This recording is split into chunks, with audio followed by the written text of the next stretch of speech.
All right, one of the interesting things for Australian audience listening to this is the echoes of similar arguments that we're having in our own country. Our next question is from Ajoy Roy. Well, India with its emerging youth is poised to be one of the biggest economic superpowers by around 2020 and beyond. India knows it, the world is anticipating it, and the non-resident Indians, many of them, are considering returning back to India.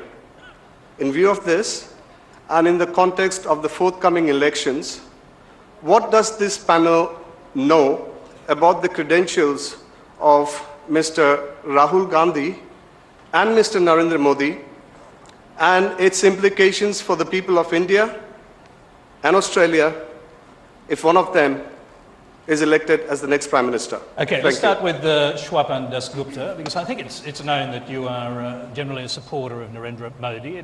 Perhaps you need to explain who he is to an Australian audience. Well, he's been the Chief Minister of a province in Western India for the past 12 years. A state, Shwapan, not a province. Well, a state, okay. I was using Australian analogies. No, we have states too. We play the state game. Sorry about it. But that's all right. Now, I think this disregard for historical facts that Narendra Modi shows every day I think, has rubbed off on his fans. Ding, ding, ding, ding, ding. Round two. I think there has been a degree of supreme condescension and conceit from the entrenched intellectual classes, very much like we saw in Australia some time ago, about a person who's come in, who is outside the beltway, as it were. The point about Who's the Narendra person Modi, in Australia you're referring to? I'm looking at Tony Abbott, the manner in which he was decried by the aesthetes in Australia for the manner in which he articulated his politics. Okay, so for the Australian audience, you're suggesting that Narendra Modi is a kind of Indian Tony Abbott, are you? I think there could be similarities. I think there could be a lot of similarities. I think emphasis on high growth, emphasis on minimal government, emphasis on building up skills of Indians, and most important, I think, emphasis on a determined and honest leadership. These are the qualities which mark Narendra Modi, and which is what is resonating across the country, and which is why he is a favourite to win this election. Shwapan, I'm not a part of this Indian election, clearly, but I can guarantee you that if Tony Abbott had been allegedly a part of something that happened on the trains in India 3 years ago, he would not have been allowed to progress through the election campaign without saying sorry. Without saying sorry. I think we're talking about something that happened not 3 years ago, but back in 2002. Well, 2002. I'm very sorry, but look, and it wasn't on the trains. It was in response to something that happened on the trains. But let's not. But Tony, you can't go criticising our Prime Minister and comparing him to a man that has been involved in something that was really quite offensive. To a big part of your population. Tony, something that I think your audience in Australia needs to appreciate and understand is that there are many, many Indians who look at the two contenders and say to themselves, can a country of 1.2 billion not put up people more deserving of being Prime Minister?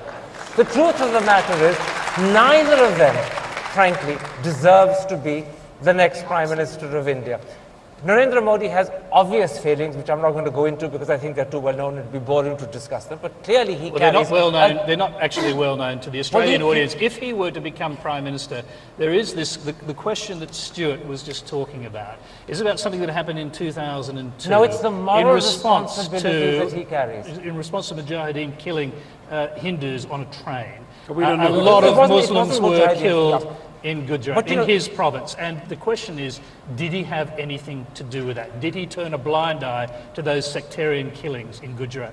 The truth is this. He is morally responsible as Chief Minister for what happens in the state in three senses.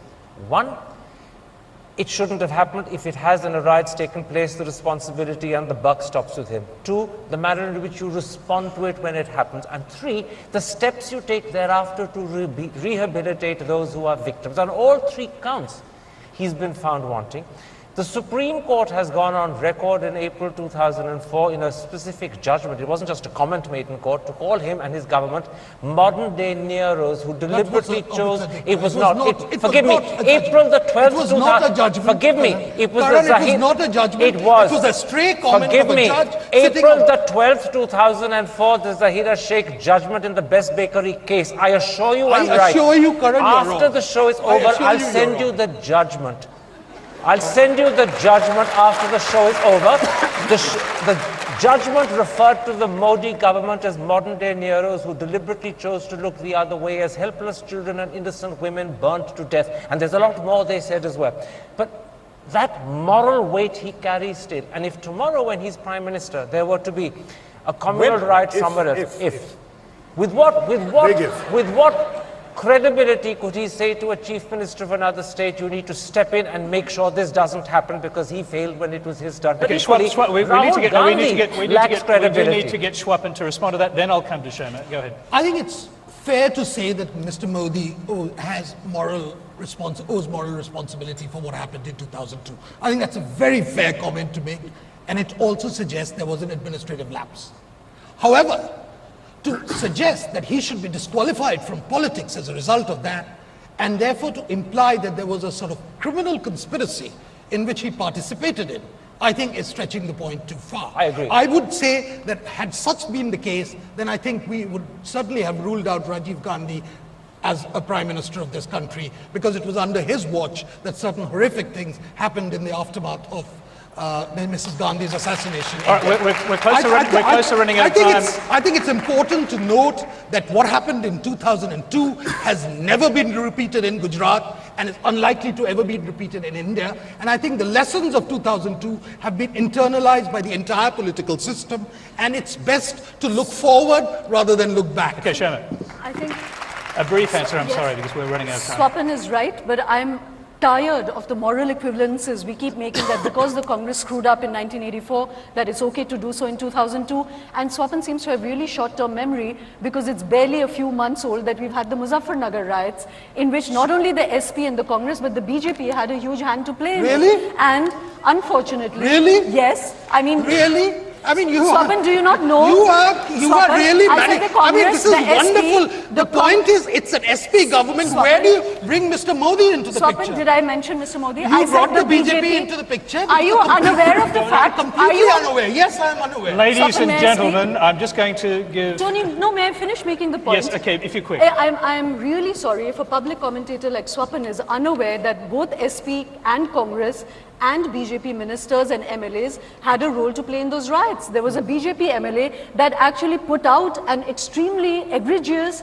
and false piece of video which created a lot of tension in that place. And the fact that the top leadership has not seen fit to criticize his actions is appalling. And that's true of the Congress and the SP as well. Right. So I just want to say, I want to reiterate what Karan said. We are a benighted nation if today we are left with Narendra Modi and Rahul Gandhi as the top contenders for Prime Minister. Well, we actually